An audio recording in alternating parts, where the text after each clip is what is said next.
So if you watched my previous short that I did about vacuuming, you'll see rays edging the corners and walls here.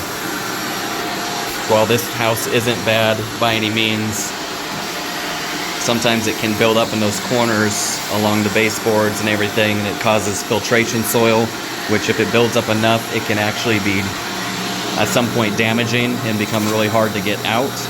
So doing this periodically for a home or for your home can help reduce that issue from happening.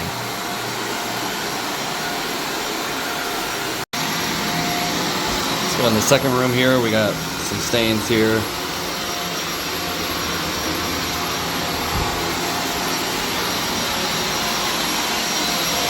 If you look carefully, you can see in his vacuum here, the dirt is kind of thick.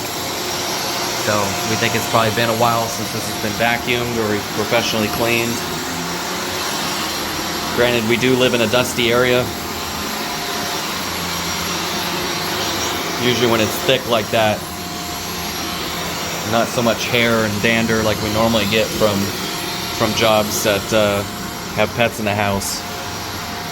Maybe their dogs don't shed, but yeah, when we notice that the soil load in the vacuum is pretty thick, that usually means we need to slow down when we're cleaning, because the vacuum isn't always going to get everything out. So when you notice that, you should definitely go a little bit slower. That's why we're thinking these two rooms is somewhere around the moderate soil load range. Not necessarily heavy. I mean, you would see bigger traffic wear areas, built up soil, darker spaces, kind of like right there. But yeah, we're gonna have to hit this kind of heavy with pre-spray and CRB to make sure it comes out great. So here's the two area rugs that we're going to be doing here. Definitely got a lot of pet dander on it. So it's shorter hair, so that's probably why we didn't really see it in the carpet. You can see it right here on the edge and everything like that. So what we got to do, since we're doing this on site, is we got to vacuum it, obviously, and then we have this little red brush that will actually help clump the hair up off of the rug a lot easier. So whatever the vacuum doesn't get, we're able to knock a lot more of it off. So the thing is, with area rugs, even if it is a synthetic, there's not really a whole lot we can do for the backing on site, because it is, you know, on a garage floor here. So if you're going to be cleaning them on site, you got to make it clear to the client that you're going to clean the top, and it is going to make a big difference. But if you have a rug shop, even if it is a synthetic rug, I'd always give them the option of me taking it back to our shop and thoroughly cleaning top and bottom. Now, if there's no pet stains or anything heavy like that on it, then you can get away with doing a good job and cleaning these on site. It's just they need to be on a concrete surface or some other surface that's not harmed by water if you're going to clean them, and that way they can dry out. That way there's no issues. You can make sure you can get it as clean as possible. But anytime there's heavy staining or anything like that, I'll either decline them because I'm not able to really treat the top and bottom, or I will, you know, suggest it that we take it in. If it's a synthetic, a lot of times the cost to do them doesn't always make sense, but the process still stays the same if I have to take it into the shop as if I was doing a wool rug that needed, you know, a different kind of treatment. The cleaning process is pretty similar, except for having to worry about dyes bleeding, because these are machine made rugs. So usually there's never an issue with the colors bleeding on synthetic rugs, but on wool there is. But outside of that, the process for cleaning them is generally the exact same. So something to consider. I wouldn't suggest cleaning wool rugs on site if you can help it, because if you get them too hot with your machine, or if they have loose dyes from when they were made, those can bleed and go into different areas. Like if it's a whitish color and that red transferred over to here, like on site, you're probably not going to get that out, and you're going to have a big problem and an upset client. So things to consider when you're doing area rugs. If you're a cleaner thinking about getting into area rug cleaning, I highly suggest you get training. There are some awesome classes, in-person classes that you can take throughout the year, and they will teach you hands-on on how to clean the rugs, and that's what I did. I went to 2 different classes and learned a lot. Well worth your money. So definitely do that if you can. It's a great service to add. Synthetic rugs obviously are not that difficult, but when you get into wool and silk and stuff like that, that's specialized cleaning. So definitely look into getting educated on that, and you'll be way more successful and confident when you're cleaning them. And so as you can see, we definitely got some pet stains.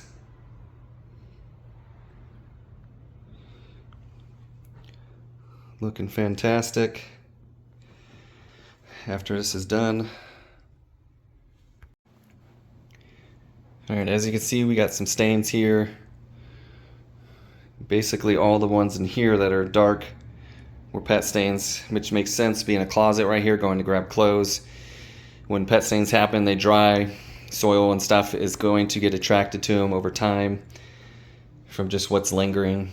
So we're going to be treating, because it's kind of scattered, this whole room mostly with Unchained, which is our pet treatment product.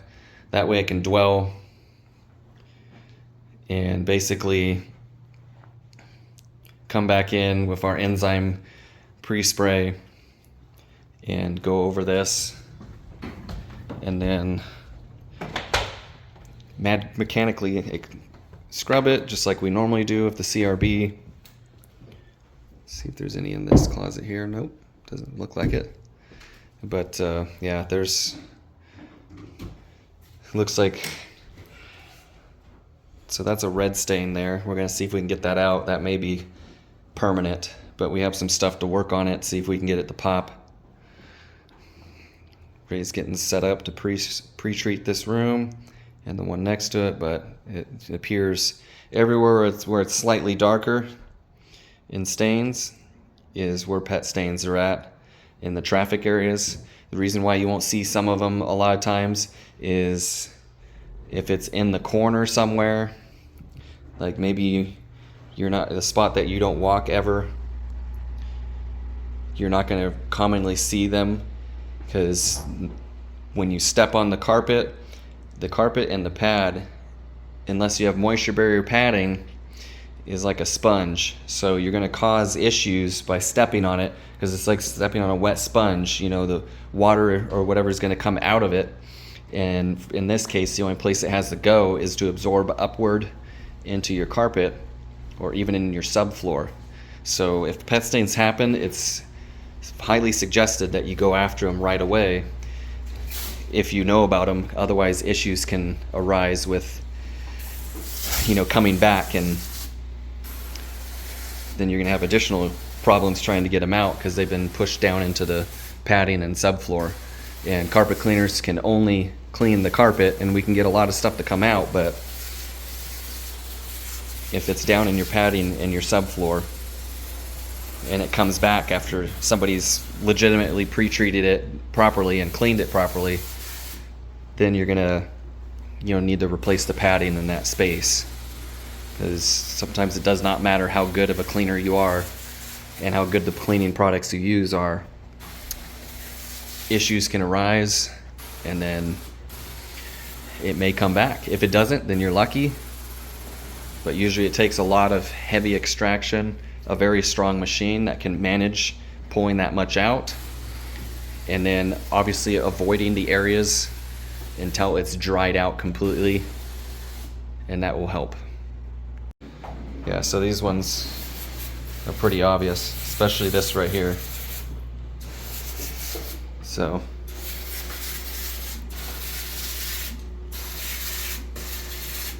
yeah, almost every single dark spot is a pet stain, so we might as well hit them. That way by the time you get to them, they have plenty of dwell time.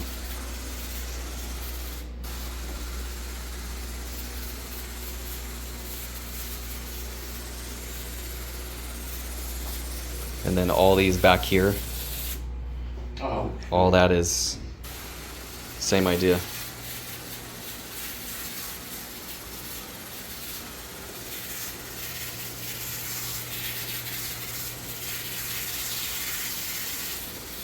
And then there's actually some right inside the closet too. Oop. I think your battery's running low.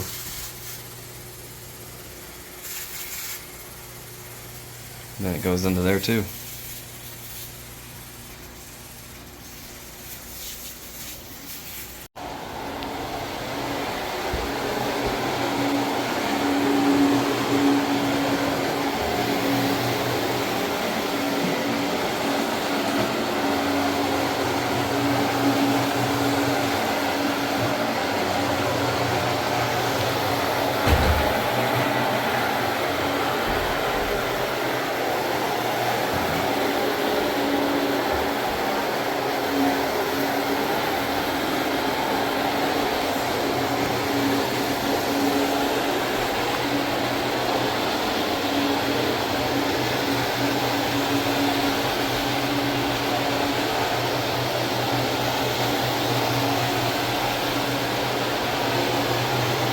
So you can kind of tell just with the CRB and pre-treatment, it's already improving the appearance of this carpet.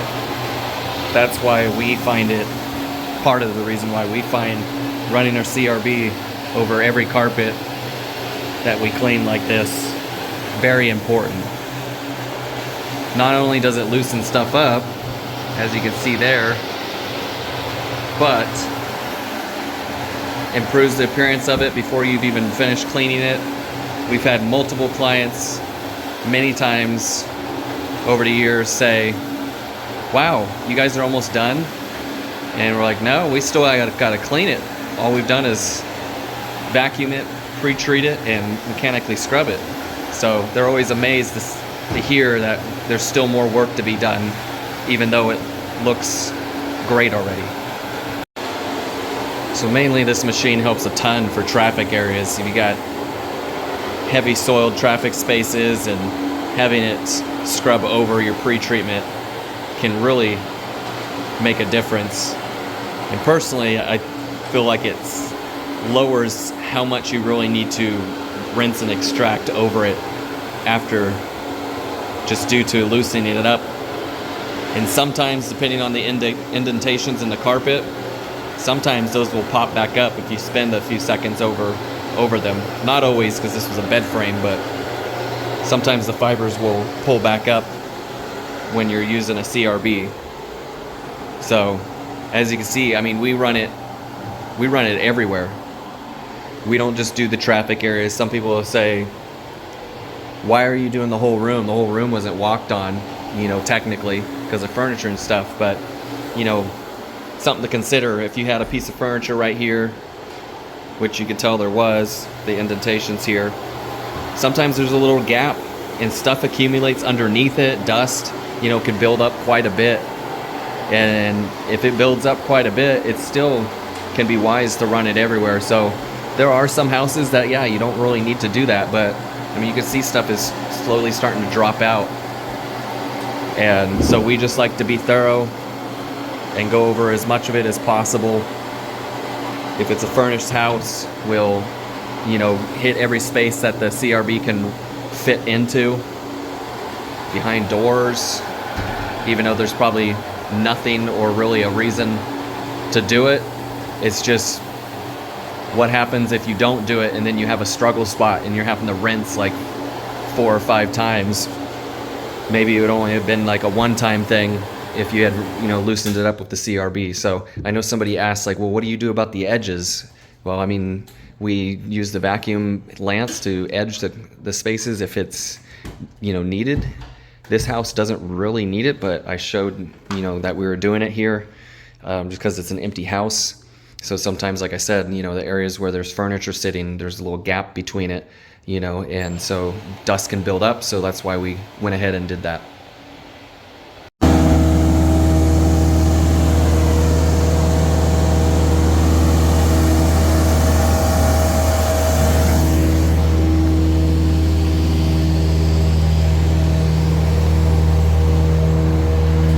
After we run the CRB, we come out here and finish getting set up. So we'll run this main vacuum line, bring the steam line back in. And the reason why we don't set up completely at a time is this allows the pre-spray to dwell a little bit longer before we get to it.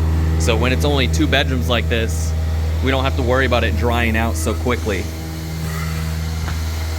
That we'll get to it in time. So that's why we purposely don't set up completely after we've pre-sprayed, because there's really no point in doing it that order, at least for us, because we want that dwell time in jobs like this. If it's not really soiled, you know, and it just is normal cleaning, then, you know, we will alter the way we do things a little bit, but realistically, allowing it to dwell a little bit longer is always a good idea.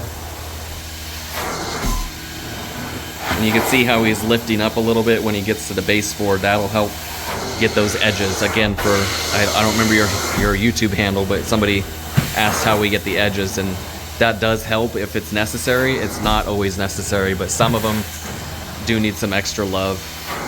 And so lifting in spaces that are showing can get the rinse a little bit closer to the edge, but you still have to be careful. But I mean, you could see the difference already. Normally that would take 2, maybe even 3 passes if we weren't running a CRB. So I remember this quite a bit from where I used to work, and actually where Ray used to work with me too. And we had to scrub the carpet a lot if we wanted to yield the same results. So we ended up spending the same amount of time, and because this company didn't do those things, a lot of times they were charging less, and we were busting our butts to get it to turn out good with less tools.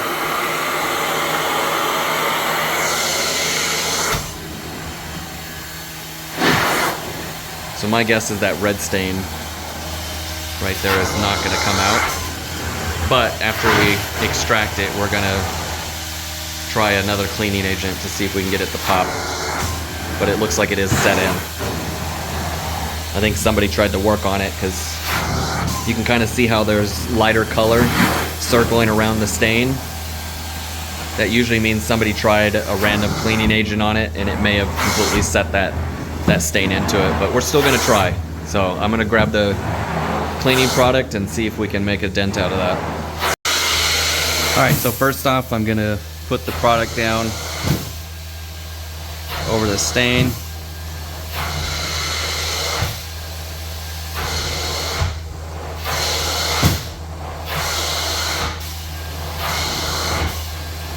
I'm gonna make sure this is completely covered. And then what I like to do is take a damp cloth, put it over it. So I'll wet this out and then wring it out so it's just damp. And then apply my steamer on top of it. And then you let it sit for a little bit, usually 30 seconds or so, depending on how hot the steamer's gotten already. And a lot of times it will heat transfer the coloring to your rag.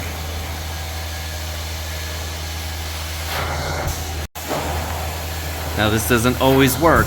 If it was never touched, you have a higher success rate, but it does appear that somebody tried to work it out with some random stain or, you know, remover of some sort, and it unfortunately looks like it may have set it into the fibers. So I'm gonna go ahead and take it off, take a look, and you can see it's not, so far it's not transferring. So I think we're gonna be out of luck, but I'm gonna try some more on it and see what happens.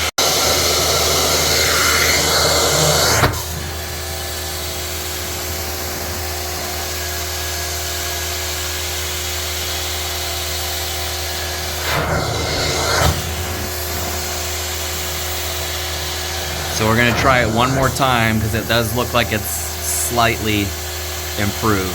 So I'm gonna give it one more go, but it's not looking too great.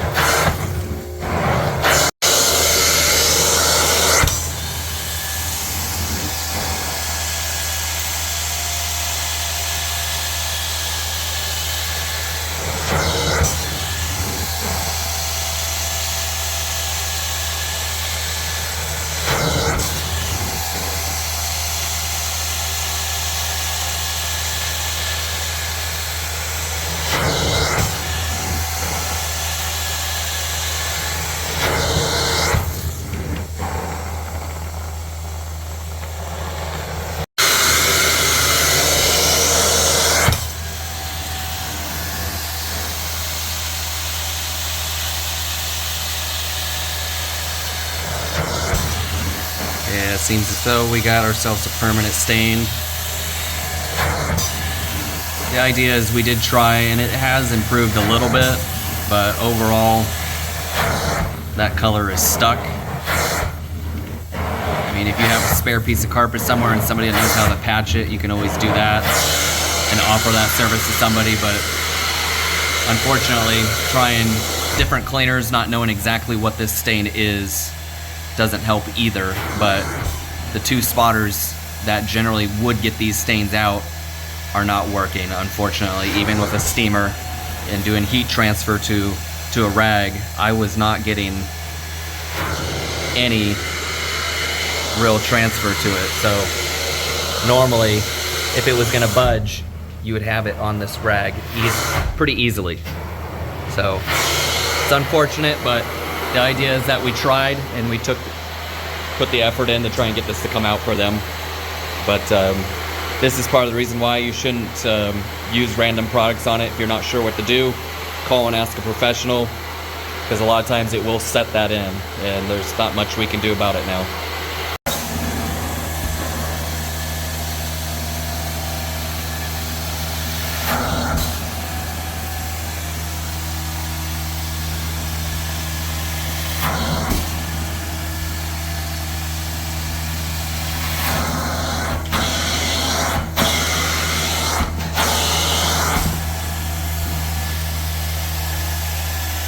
So here you can see another issue, how it's brighter. So this is another way you could tell that an over-the-counter product was used.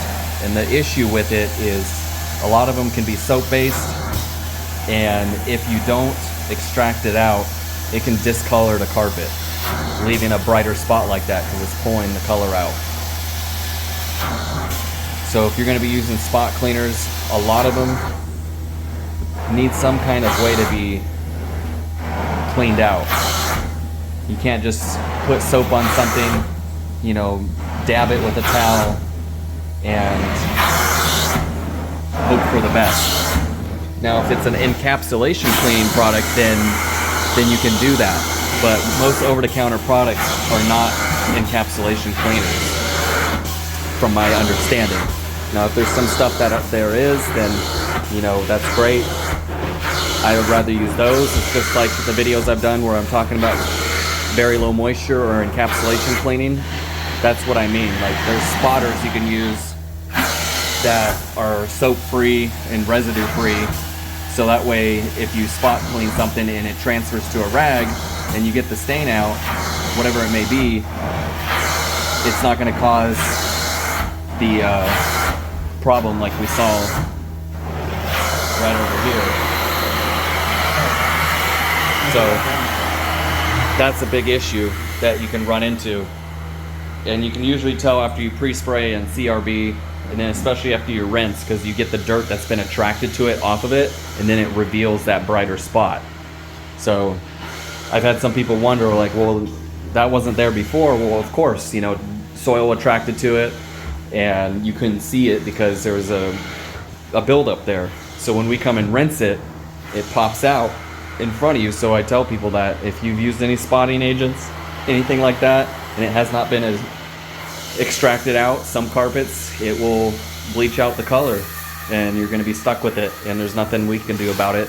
It would have to be either, you know, basically replaced in that space. Like I said about the pink stain, it's going to need to be cut out and replaced with another piece of carpet if you want it gone. So make sure you have a spotting, cleaner, something that you can extract with, even if it's not that strong, with some fresh water. And make sure you do a lot of dry passes. That makes a difference. So something to consider when spot cleaning your own carpet. Is make sure it gets extracted, or make sure you're also using a cleaning agent that won't give you problems. Soap free, residue free if possible.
Alright, so Ray had pre-treated these rugs, and now we're going to run the CRB on them, because this can also help loosen and or remove some pet hair as well, even though we ran a little red brush on it.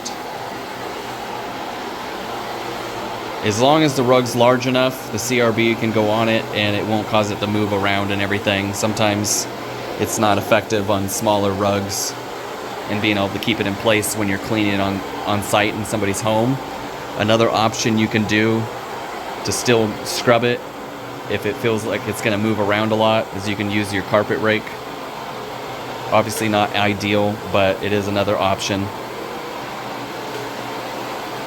And usually these types of rugs, when you get them wet, you don't want to clean just some of it, because this edge here is tight. So when you get it damp, it's going to possibly buckle a little bit, and you can kind of see it right on the edge there. And it will dry out normal. So you got to let the client know that if the rug starts to buckle, it's because it's got moisture in it and it's trying to expand, but those areas won't allow it to.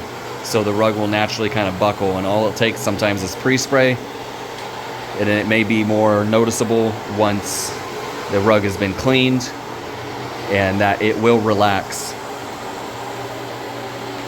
So just remember that when you're cleaning a rug or even somebody's carpet that's loose, if it feels like it's loose, make sure they know about it, because some people, that if they don't understand what's going on, they're going to be calling you and saying, what did you do to my carpet?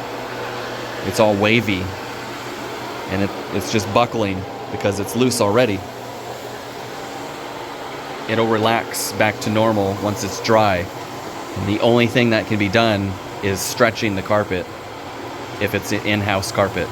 But with these, it just needs time to relax, dry out. There's nothing you can do, you know, to change that. Sometimes we suggest putting some weight on the ends to help keep it flat, you know, right away, if that's happening. So just consider that if you're cleaning area rugs or you're wanting to start cleaning some area rugs. These synthetic rugs have a tendency to buckle. Mainly the smaller ones. These larger ones don't do it as much because there's a lot more space on them. Just from what I've noticed, they don't tend to do it as often, but the smaller ones will do it, and that's why we don't clean just a section of it, because it'll buckle and look all funky until it dries out. So we advise people it's, you know, kind of got to be pretty much all of it or not any of it at all. So, but I mean, I could tell this rug already looks a lot brighter and it hasn't even been rinsed out yet. Rug turned out pretty well. It's fairly soiled on this end of it, assuming that's probably the side that was next to a couch.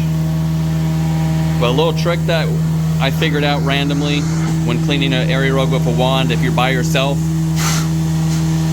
you see how he's kind of wiggling it back and forth right there? So if you were to just pull straight back, a lot of times the rug will lift up from the suction of the machine a lot easier. But if you wiggle it back and forth as you're pulling, it's not lifting as much, pulling the rug off the floor, and it makes your life a little easier so you're not accidentally skipping over a part. Of course, corners are always going to be difficult, and you just have to push forward and then do a dry pass forward only like you just did. But once you're away from the corners, you can do that little wiggle motion with the wand, assuming you have a swivel wand, which makes it way easier.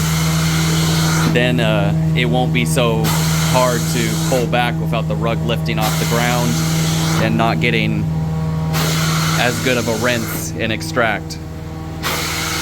So a little tip for those that dislike cleaning these rugs because of that.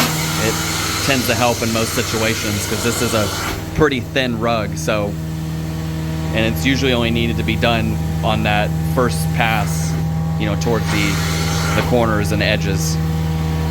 But otherwise, that's something I randomly figured out, and it's helped me manage these rugs better.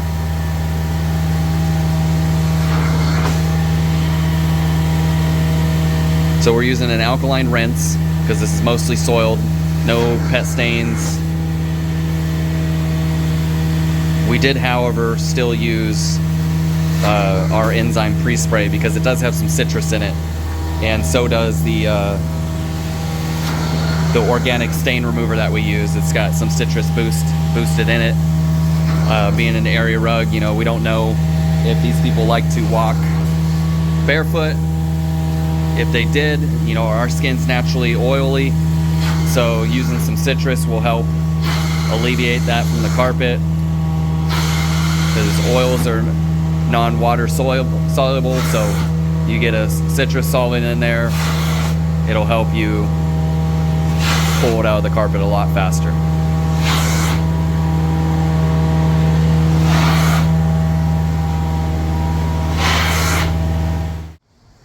Alright, so here's the area rug. This one looks way brighter. Those colors are starting to pop. And the one back there does as well. That one I think was a little more soiled. This one mostly had pet hair and a little bit of soil. But it seems like maybe that one was under the coffee table or something and then laid right in front of a couch, because one side of it was way more soiled than the other. But they did well. Thankfully there was no heavy staining on it. There's only like a small little burn mark on this rug. You can kind of see it right there in the center of the screen. Tried to see if it was maybe just something that matted it down, but it definitely looks like a burn mark. But I always try and test it to see if it's something else with a cleaner that would normally get stuff out like that, which has a tendency to be something greasy. But yeah, the fibers are frayed from there, so. But otherwise, this rug did great. we finish, generally what we do is bring our hoses back in. As you can see, he's hooking it up and put all the lines away, and then grab the Boss filter, which if you are running a machine that has 2 ports on it, meaning 2 vacuum ports, so let me show you really quick. So you see how there's one here and then one here that's open. So we're running 2 2-inch lines from there into the back of this Boss filter. And the reason why we do that is it does help with vacuum power, but we're putting 5-gallon paint strainer bags in here, which captures a ton of the stuff, which means less maintenance on our machine with the filters that are inside of that. So this significantly drops how often we need to clean those out, and so that way our filters in the machine aren't getting messed up as quickly. So it's a fantastic investment. And then we just cover the port on one side. Got this from the plumbing department. Put it on there so that way it doesn't lose suction, and then run one from this side. Or if we need the dual wand, then I just take this off and hook up there, so that way with this machine, because we have the power to do 2 carpet wands, or like if somebody's doing carpet and the other person's doing upholstery, then we can dual wand and make sure we maintain as much suction power as we can from the machine. So 2 2-inch lines to that, and then our normal 2-inch line off of there to the carpet wand, and you're good to go. Low maintenance. Just take those 2 little twist screws off, open it up, pull the basket out, throw away the paint strainer bag, clean the little basket if it's needed, put a new paint strainer bag in, close it up. Otherwise, I have to go over here on this machine specifically. I have to take this one off, that one off to pull this front piece here, and this next piece up here off. There's 2 baskets in there, you got to check those. And then on the top of this waste tank that's here in the back there's 3 filters that are on it, and those have to be checked periodically. But if I didn't run the Boss filter, I'd probably be checking them daily and having to pull them out daily, which is way more of a task than just running the Boss filter. So if you're looking for a good filter, there's many of them out there. There's some other ones that are great too, but based on my experience with this one, it's currently my preference, and you can get it from Truck Mount Forums or tmfshop.net. Hopefully that helps, but it's a fantastic tool. So as you can see, it's usually one of the last things we put in there. Try and keep things as organized as possible by taking everything out a certain way and then putting it back in a certain way. So that way everything's kind of where it's easy access and all that.